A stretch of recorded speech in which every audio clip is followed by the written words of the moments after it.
Hello, good morning, and welcome to another episode of Virtual Legality. I'm your host, Richard Hoeg, managing member of the Hoeg Law business law firm of Northville, Michigan, which always sounds a little high and mighty for a show that starts out with the term hangouts. I hope everybody is excited this morning. I know I am excited this morning. We have our very first guest in this space outside of course, our regular panelists, but an author, a writer, someone that wrote a piece that we actually already covered here in Hangouts and Headlines, which I believe I described as one of the most reasoned takes on the Johnny Depp versus Amber Heard trial. I'm very, very excited to have this guest here, and I want to get a couple of ground rules before we do bring her on. So this is our first guest. I would love to continue to have guests in this space, but as you folks in chat probably know, internet can be a rough place, and some folks that I want to have on are going to agree with my takes. Some folks are not going to agree with my takes. In every instance, that's a good thing.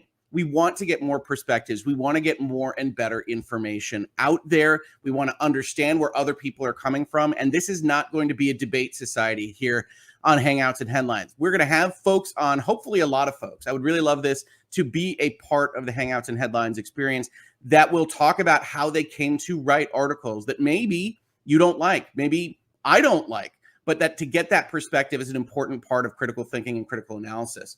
Now, that means that ad hominem attacks are forbidden. They've always been forbidden in this space, but especially for guests on the channel that take time out of their day to come here. So please resist the urge to do that if you're at all inclined to. And otherwise, let's keep the commentary constructive and interesting and fun.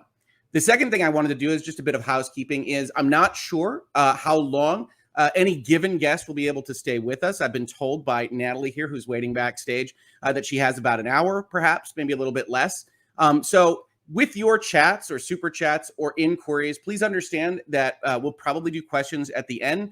We'll try to get to as many as possible, but I can't make guarantees that we will actually be able to get to chat questions to any given guest, but especially to Natalie here today. If you want to make sure that those are flagged as separate from asking me a question, please do put Natalie : or something along those lines at the front, and I will try to elevate those when question time comes up. Please bear with me. This is all kind of an experiment in figuring out how these things go. With that said, and thank you for waiting, everyone, I would like to introduce our guest today, Ms. Natalie Schur. How are you doing today, Natalie? I'm doing great. Thank you so much for having me, bright and early. Absolutely. It is bright and early here. I don't know where you're located, but I do know that I get a lot of complaints depending on whether you're west or east of me for this start time. So I'm in Boston. Okay. Which I guess Michigan is East Coast, right? Yes, we're the most westerly of the Eastern time zone. Yes. We get some real wild sunrises and sunsets here. Okay, so I think we're probably one of the most easterly, so depressingly early sunset in the winter. Right. But today is just fine. Fantastic. So coffee. You might see my husband floating around in the background at some point, but absolutely. Don't worry about that. Well, thank you so much for coming here, and thank you so much for being our first guest as we try to work out formatting and niceness and general congeniality rules here. Yeah. Very much appreciated. So why don't you talk to folks a little bit about yourself? I just listed you as writer, but I want to make sure that folks know where you're coming from, and maybe also the New Republic. And I don't know whether you are an employee there or a freelancer or anything about your relationship there. So just fill us in. Sure. So my name is Natalie. I live in Boston. I have been, freelancing for various sites, magazines, newspapers, etc. for, I guess, a bit over a decade now. So for quite a while. I've also worked in television. I worked for a show called Adam Ruins Everything for a couple years. If you've heard of that, it's we basically describe it as a liberal arts comedy, kind of an explainer show. I do. I've had a few interactions with Adam about whether or not mergers and acquisitions in the gaming space are a good thing or not. Oh, okay, yeah. Great. So you know Adam. I didn't work on that episode, but I remember it. So that's fun. There you go. Yeah, so did that, and then moved to Boston just a couple of years ago. I'm a columnist at the New Republic, so okay. I write fairly frequently for them. Short pieces, and I just had a longer piece about Roe versus Wade in their magazine. Write for Jacobin in these times, The Nation. Okay. I'm a pretty left-wing writer. Okay. Most of what I focus on is politics and healthcare. I don't write about culture all that much. Not a ton of Depp v. Heard articles coming from you? No, I mean, this was pretty unusual for me. It's not my typical beat. Okay. But I, started started following the trial and felt like there was something missing, so decided to dive in. But definitely not something I typically cover. I'm not particular. I don't think I went into this thinking I'd never seen a Johnny Depp movie. Then I looked at the IMDb page, and I guess I had seen Sweeney Todd when it came a while ago. And then I saw What's Eating Gilbert Grape when I was a kid. Sure. So I wasn't totally ignorant of his movies, but I've never seen Pirates or anything. That's wild. That's interesting. Yeah. I'm not like a fan by any stretch. Okay, so we can't put you in the just swooning over Jack Sparrow bucket when we analyze your article here. No, I mean, I think that would be pretty hard to do. I did like Sweeney Todd. I don't recall having any issues with his performance in it. Saw it, I guess 15 years ago at this point. So I have to do a rewatch. Okay, so that's fantastic background. And one of the things that's really interesting about that to me is you describe yourself as left wing or left to center as a writer. I was going to ask this a little bit later.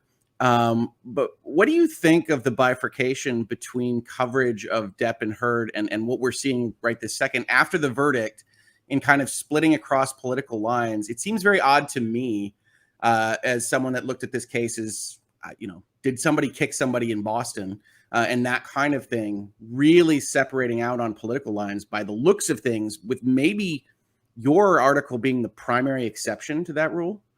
Mm-hmm.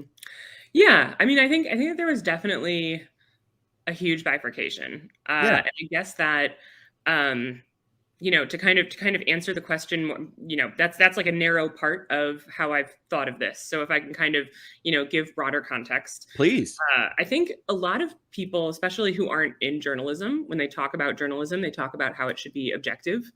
You've heard, the phrase objective journalism a whole lot. And I think that what is credible. And so those are two related, overlapping, but still distinct things. And I'd separate them like this. Like I said, I'm a left-wing writer, not just, I tend to fall liberal. I mean, I write for socialist magazines. Okay. I write from, a Medicare for all perspective pretty ardently, things like that. Okay. But I think I do so credibly, which is, I've written a whole lot about healthcare. I've written, several pieces over the course of several years about the insulin pricing crisis. Sure. If you haven't heard about this, several people over the last several years, as the price of insulin has climbed, several type 1 diabetics who aren't able to afford insulin start rationing it. That, puts their systems into disarray. They fall into diabetic ketoacidosis, and about a dozen people have died this way over the past 5 years that we are aware of, almost certainly more. But I've, interviewed a lot of their families to try to figure out what happened, and have written about this as, the primary example of something that I think makes a very strong case for single payer healthcare in the United States. Okay. So I bring that up just to say, that is not objective reporting. That is not objective writing. I'm making a very clear, argumentative case, but I think I'm doing so very credibly. I think that I'm doing so, I'm covering all my bases. I'm learning the topic very well. I am either explicitly or implicitly acknowledging counter arguments. So when you're writing about drug prices, people say, well, they need to be super expensive because of innovation. So then, I try to, I handle that question in my work. I don't, or I handle that argument. I don't agree with it because, for the most part, all of this research is publicly funded. A lot of the R&D payments from drug companies go into things like marketing, et cetera. So I think that credibility means taking things into account, addressing the best arguments on the other side, so that, someone reads it, they might not agree with you, but they don't think that you left all of these stones unturned or pushed them out because you didn't want to deal with them, and just did a very intentionally cherry-picked version of the best argument from your side. So that's what I try to avoid. And I think that that's what journalists try to avoid. I think that having a point of view and making an argument isn't a problem if you are able to, include everything and show your work. And so to bring it back to Depp v. Heard, sorry, I know that was a little bit of a detour. No. Actually, I think that's fantastic context. So please, Okay. absolutely. So I think in my reading, I feel like a lot of media didn't necessarily do that. I think that a lot of coverage that I read seemed to not be super aware of the facts of the trial, whether or not things had gotten into evidence. I think a lot of it was based on the UK ruling, which when I first read the UK ruling and you read, what evidence, it does feel pretty damning for the Depp side. And I think you have to learn a little more about what the evidence is and kind of go back and read some of the, primary declarations that are cited in the ruling to kind of understand what's wrong about the ruling. I know that throughout the trial, some people keep saying like, well, this guy had a son who was, working for him. I think all of that is total baloney. I think the problem is that the judge, basically had motivated reasoning and weighed things heavily or lightly, depending on, whether or not they made a strong case for Amber Heard. Backed into a pre-established kind of thought process. That's how. Or like the idea that he all but discounted people who are in Depp's employ as being biased, and you have to consider that kind of thing. Maybe they are a little biased, but doesn't appear to have had a similar thought process for her sister, for example. Things like that, where it was just a sort of arbitrary decision making about whom to weigh heavily and consider a load-bearing part of the credibility argument versus what to toss out. I think that a lot of those decisions were odd. All of which is to say, I think that a lot of these articles that I read, I thought that there were some pretty glaring things missing. Pretty obvious counter arguments that they didn't seem to understand, or they'd bring something up that has like a fairly obvious problem with that they didn't handle. And so I think part of why, sorry, I know this answer's taking forever. Like I said when we started here, this is to get your perspective out here. I find this fascinating. I'm sure the folks that are listening do too. Okay. Well, that's good. I hope, if they want to send me a super chat telling me to shut up, that's okay. Or, a nice way of saying that. But so I think part of why they didn't do that a lot, or why there aren't a lot of, super tedious explainers, point by point rebuts in the media itself. And certainly, why I haven't done one, kind of gets back to the whole, credibility versus objective, and why people write the things that they do. I think so I wrote this piece because I found it a bit exasperating that people were trying to shove this case into narratives, however galvanizing those narratives might be. I don't think that it's a good fit. Right. But I think that people who were writing the, Depp v. Heard is a feminist travesty, the fact that people didn't believe Amber Heard just shows how far feminism has to go, et cetera. Right. The people who wrote these takes, I think, were propelled by, a sense of righteousness that I didn't have writing mine.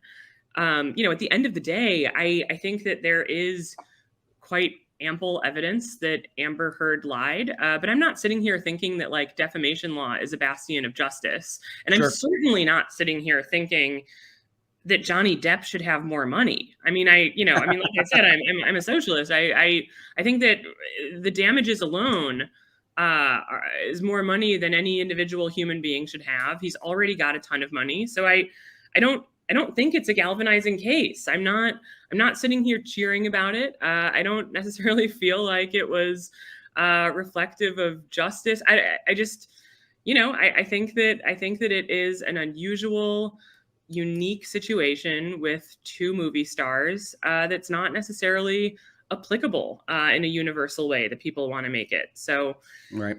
I guess that's why I was writing a piece somewhat on my own. People did get very mad about it. I was going to ask about that. I was going to ask about how your readership took this and how other journalists or even your publication took this. Yeah. So my publication, my editor was very supportive, and I get to drive a lot of what I write. So Oh, he good. doesn't Yeah. he doesn't like in the editing process he might push back against a certain thing and say, hey, have you heard of this? Have you considered this? Maybe there should be a paragraph addressing this. But if he doesn't agree with an argument and I'm able to present it, it's not as if they only publish things that they agree with. I mean, there's, a wide variety of perspectives, or at least not a super narrow variety of perspectives across the site and magazine. That's always So good to hear. Yeah. but certainly a lot of peers and other people I know in and adjacent to the media were super mad about it. And I mean, some liked it too. It wasn't universally hated, but the people who did dislike it, it feels crappy for Of someone course. to, if someone doesn't like an article for, they think it's boring, okay, whatever. Someone doesn't like an article because they think it's incendiary and hurtful toward people who have been abused. That's something that feels entirely different, which is another reason why I think people aren't necessarily excited to go out on a limb with a heterodox take along these lines. So you were getting what you would describe as incendiary critiques, or that you were harming things for some portion of the audience space by writing this way about Depp v. Heard? Yeah, I mean, I think that's a fair way to put it, Okay. or that it was hurtful to. I think that there was a lot of writing about concern about how this affects domestic violence victims who might Sure. be paying attention to the coverage and trial, and I think that some people suggested that this made it worse for them. And so we'll probably look at a few sections of this article because I found it very interesting. But what would you say the overall kind of thesis, the point you're making with stop trying to extract larger lessons from this was? Yeah, I mean, I think at the very least, I think it seemed to be accepted by both sides that this case necessarily does have broader political implications or broader implications for feminism. Well, we saw Amber Heard's team bring that up in closing, right? I mean, that is a thing that happened. Mm-hmm. Yeah, I mean, they brought it up in closing. Frankly, I'm a little, I mean, I'm not a lawyer, but watching it, I was a little surprised that they weren't leaning into that more. And apparently, she used to have, her previous lawyer was Rhonda Kaplan, who, does do that sort of feminist litigation. Okay. She was one of the Time's Up people before the big exodus somewhat recently. She left the case ostensibly for coronavirus reasons. Part of me was curious if she kind of came to believe it was a bad case and distanced herself. But yeah, anyway, like I think that was one of her stronger arguments, the stronger arguments on the Heard side. If she had kind of framed, or if her team had framed things more the way that they had been framed in the media, I don't know if that would have been effective for the jury or not. But in terms of placing a little bit of doubt about, okay, they've got a psychologist here telling you that this person has borderline and histrionic. Is that part of, this misogynist history that's been weaponizing women's mental health against them? And whether or not people think that's, planting seeds of doubt is, what those narratives are supposed to do. Right. Well, they walked right up to the line. I mean, the judicial system is not designed to be a referendum on social movements. So certainly as a lawyer, you look at that last argument, and this is why I think you saw a motion filed by the Depp team. And, if you, as you examine this evidence, think of the symbol that you're making out of Amber Heard and what you're telling the world isn't generally how we want our juries thinking about the judicial process. So, I think they tried to put it in little bits throughout. But if they put it in really at a very high level, I think they would have gotten smacked down pretty hard by the judge on that. All right, fair enough. But, it at least seemed, and then from the other side, from the right wing, there was, a lot of, I think they got very excited about this case for, reasons that feel obvious to me. That talk about that a little bit, because you do reference here, I think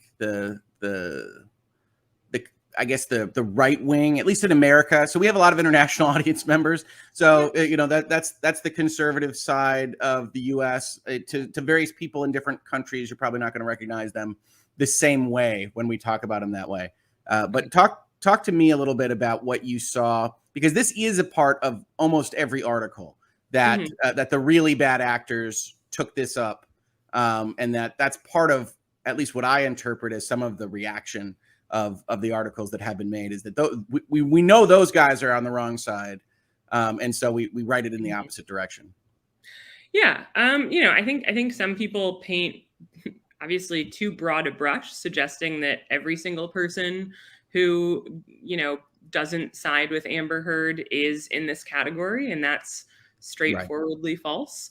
But I think it's tough to deny that there was a strong misogynist streak, at least among some of the things that I saw. I mean, right after the trial, I think it was, I forget if it was just the Republican Party main account or some smaller account, posts out celebratory gifs of Captain Jack Sparrow. They did. Yeah, they did. Yeah.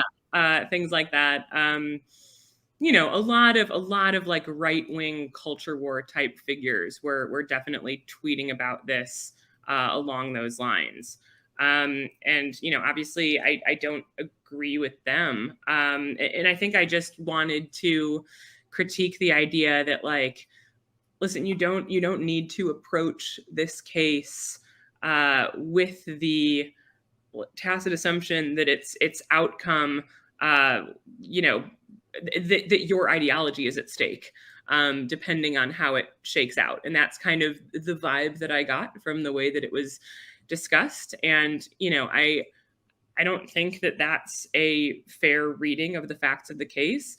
And I think it's a very odd position to put your ideology in. I think that the tenets of feminism are, strong, and I can make a case for them whether or not Amber Heard's story and whether or not Amber Heard's integrity is questioned. So I just wanted to try to sever that. Right. That she's not, as much as some places want to make it, a representative of all women. That you can look at Amber Heard and say that is not a credible person.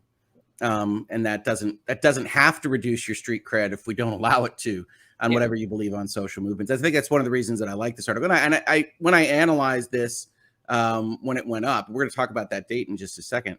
One of the things I did say is, well, look, this person writing this pretty much agrees with my perspective. So I try to highlight that bias. It's like, well, when I critique the rhetoric here, the argumentation, you should know this is basically how I think about realistically all trials, that's the proper way to kind of take this. It doesn't have to be a referendum on a political movement. But you're out here saying this, and I thought this was interesting because I actually didn't remember the sequence of events here so well. You're out here saying this in the middle of May. So you're not waiting for verdict day. You're not in this kind of flood of people picking sides after the verdict comes in. You're saying this at a little bit after Amber Heard's big witnesses had gone on, and still with a couple of weeks to go in the case. And I don't know that I saw anybody kind of taking this tag at that point in time, which is, hey, look, it's a trial. It's not actually a political movement or a social message. What made you interested in the case in the first place? And what made you go out with it when you did here? Yeah. So like I said, I am not a Johnny Depp fan. I was not someone who was following this very closely. I don't even write about culture that much.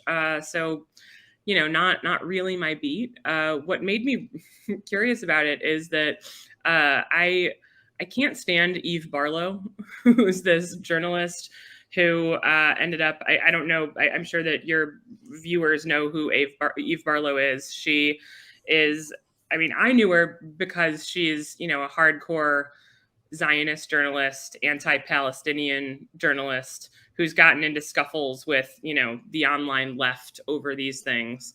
Okay. At one point, people started mocking her and saying Eve Fartlow, and she wrote this incredibly sincere article about how that was hate speech, which made Eve Farlow trend, which I thought was very funny. You got to watch out for that Streisand effect. Yeah. So she's just someone who annoyed me for a long time. And, all of a sudden, early in the trial, I believe, she was kicked out of the court because she is now apparently good friends with Amber Heard and was exchanging text messages with her counsel during trial to kind of help. That was really my introduction to her. I didn't know her before that particular interaction. That was not my introduction to her, but it was my introduction to the Depp trial. I was thinking, like, how on earth did Eve Farlow get mixed up in this? And why is Johnny Depp in court with his ex-wife? What's going on? So then, I did a dive into the facts at that point. I had a few work trips back to back at that time. So I had some Amtrak rides where I had time to just, sit and read stuff. Which is always helpful in these situations. So I got into it. And, I think that the reason that I wrote this is, I really was surprised by the extent to which I obviously thought that there would be some, feminist commentary about this or, people siding with Amber Heard. I didn't think that it would be unanimous in the mainstream media. So I guess I was fairly surprised that an article like this didn't exist. I knew it would, I knew some people would disagree with it. I didn't think it would become the lightning rod that it did. So, I guess I thought it was like a fairly obvious take. I don't think I'm saying anything novel or insightful, in this piece compared to anything. It's insightful. I wish it weren't as novel as it was. But I do think it presents insight. Absolutely. And it's fun, a lot of people, tweeted or emailed me something about, this is such BS knee-jerk contrarianism. And the funny thing is, like, it's not contrarianism. Like, this is a piece that I think lines up with how the vast majority of people have seen this trial, have seen this case, and that it's contrary to the way that the takes have coalesced in the mainstream media in particular. Yeah, which is interesting in and of itself, right? That there would be such a separation between what people think of this as. And I can't speak, obviously, for everybody that watched the trial or otherwise had thoughts on the trial any more than any specific media outlet or journalist can. But certainly the interactions I've had have been pretty numerous because we did cover the trial. And a lot of folks were interested in it as a distraction. A lot of folks were interested in it because the names involved, the salaciousness. It's not every case where you have bloody writing on the walls, that kind of thing. But I at least didn't have a lot of folks that were coming up to me and treating it as a referendum on X, Y, or Z. Realistically, until people started talking about it like that. And at the break, this trial was separated into 6 weeks of actual case making and a 1 week break because they had a conference on judicial rules. It was during that break period that a lot of the opinion pieces came out about, what this means for Me Too, what this means for everything else related to that kind of social movement type of thing. And Amber Heard was effectively in the middle of her testimony. And so we'd already gotten a chance to see her. And that was when I started to really go and say, I think Johnny Depp could win this case. And it was an interesting time. And I only note this because it was an interesting time for them to plant their flag in that particular position. Yeah. Once we've gotten to hear from Amber Heard a little bit, because, well, frankly, I think she lacks credibility, which is one of the strongest pieces of your article, I think. And it might be where folks are rubbed the wrong way insofar as the one thing that you really don't see in all of these opinion pieces that are, you have to believe Amber Heard or it's a step back for feminism or Me Too or whatever their approach is they don't tend to do what you do here, which is kind of recite Amber Heard's evidence, or more specifically, the evidence against her. And that's where the questions open up. This is what I wanted to. You said you watched the trial, or that you became aware of the trial. Did you watch a bunch of it? Because this is a pretty good. This is a pretty good recitation of what we saw. This matches up with what I think is important about what was against Amber Heard at the time. Mm-hmm. So, were you watching it by this point in time when Amber Heard's presenting her case in chief? Yes. I mean, I had been following it pretty closely. I had, looked into what exactly is all the evidence. Like I said, read the UK ruling, read some of the, um, read the evidence that the UK ruling was based on to kind of understand how that was decided. And then, watched clips of it and like coverage for pretty much every day. And then I think for the last couple of weeks, I watched, even longer patches during the day. So I can't say that I watched every second of this thing. Sure. But I think for the most part, the stuff that I didn't watch, I read a recap of things like that. So I think I almost certainly watched more of this thing than a lot of people in the media did, and was more aware of the evidence than a lot of people in the media were.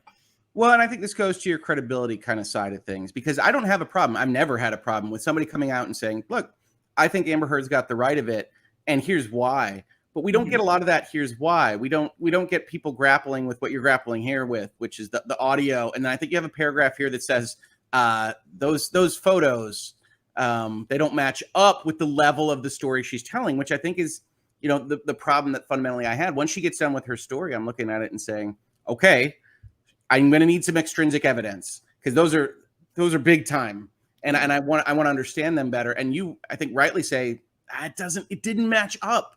So much of this stuff didn't match up, and I think it isn't followed up on by these other outlets. And I kind of understand why. It goes back to your credibility answer, which is you hide the ball and you put the dirt under the rug, and we don't want to talk necessarily about the things that go against our thesis.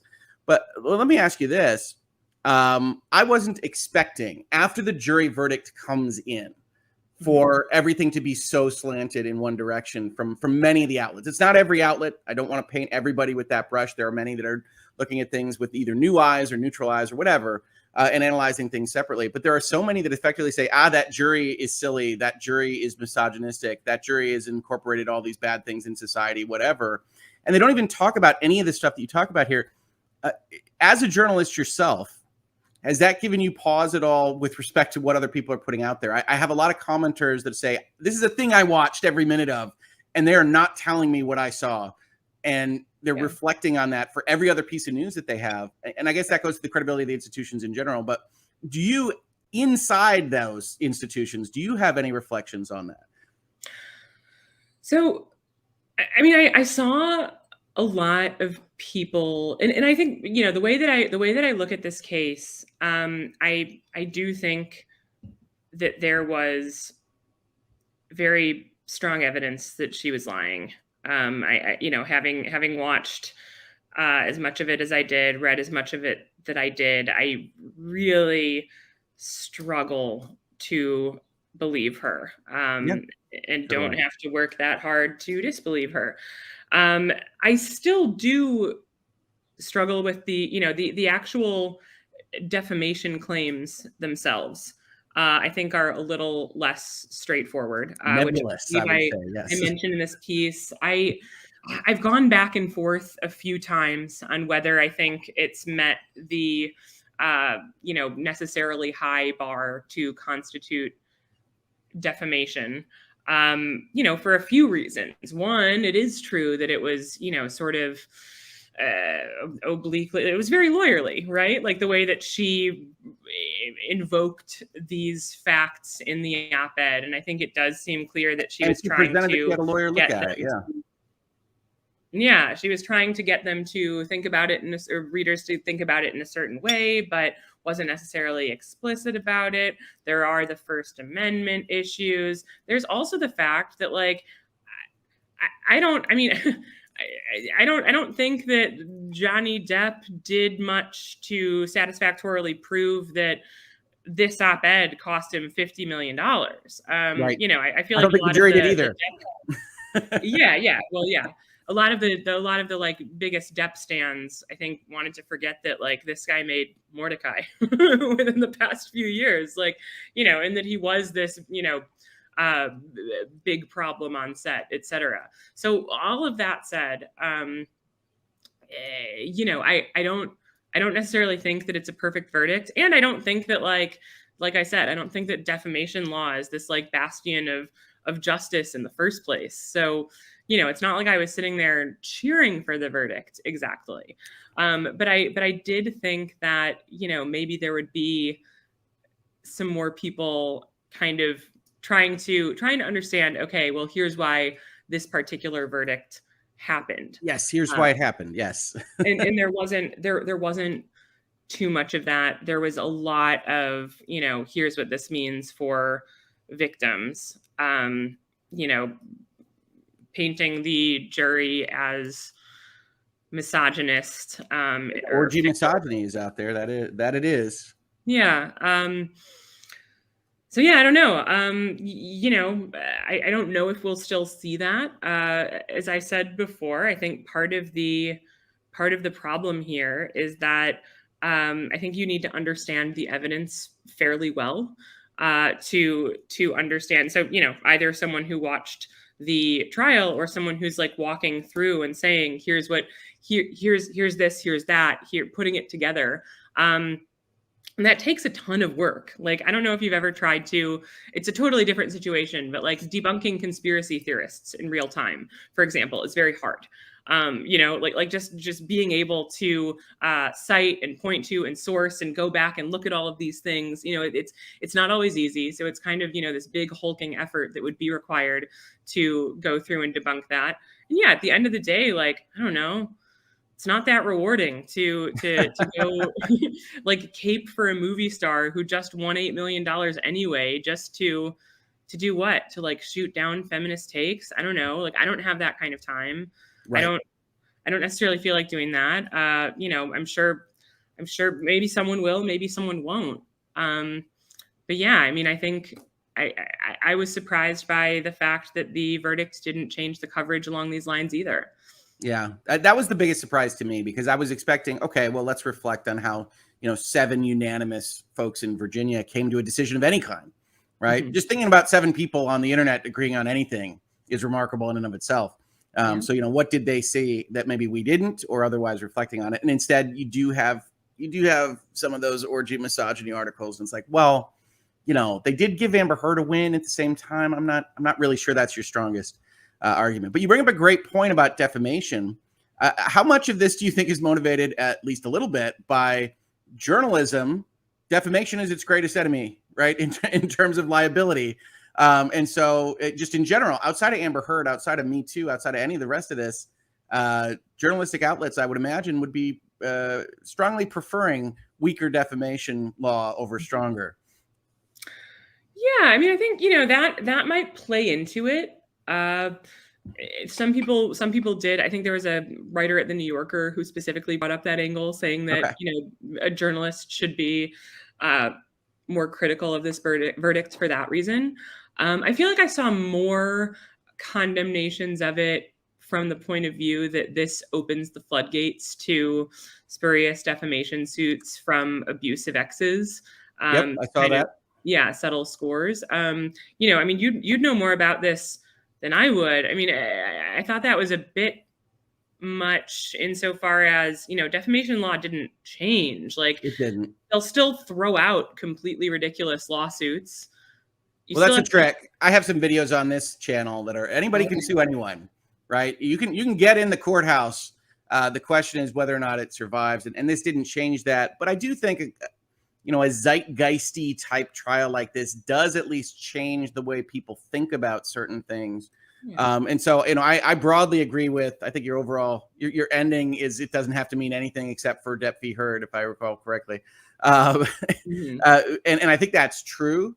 But I do think, at least on the edges, on the margin cases, things can move around. And that's one of the reasons that I actually, read the Guardian articles on this and talk about it as much as I do, because I think it kind of creates its own problem with respect to, well, because Amber Heard wasn't believed, now more women aren't going to be believed. I think that really sets that concept in motion more than the trial itself did. And I never want to take away people's opinions. But I do think that there should at least be a little bit of caution there for putting that idea out there, when you can answer this question and say, people looked at this particular woman and said, that doesn't sound right. And that doesn't mean that they will think the same thing about you.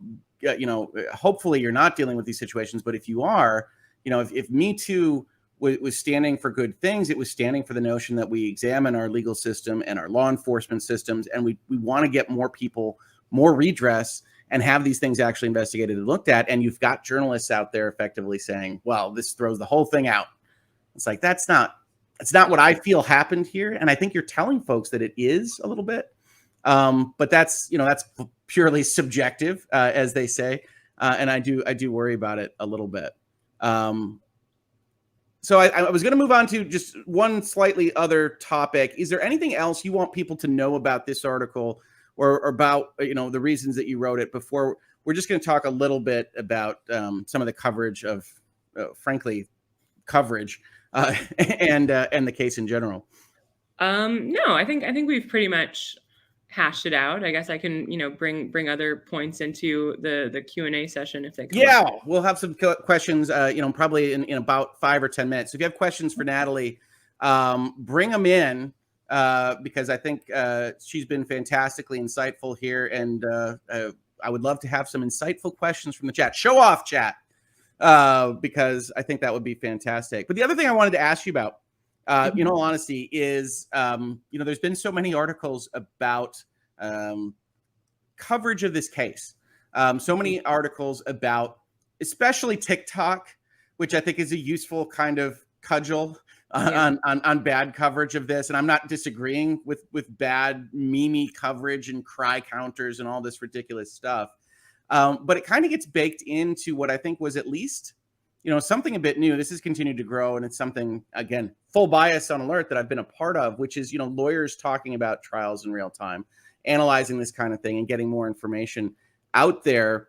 And we saw, and you don't need to get into any areas where anybody's disparaging anybody or otherwise talking out of school, but we saw the Washington Post deal with this pretty significantly this last weekend, and a lot of things happening in that outlet that might come up this week, depending on what we do here.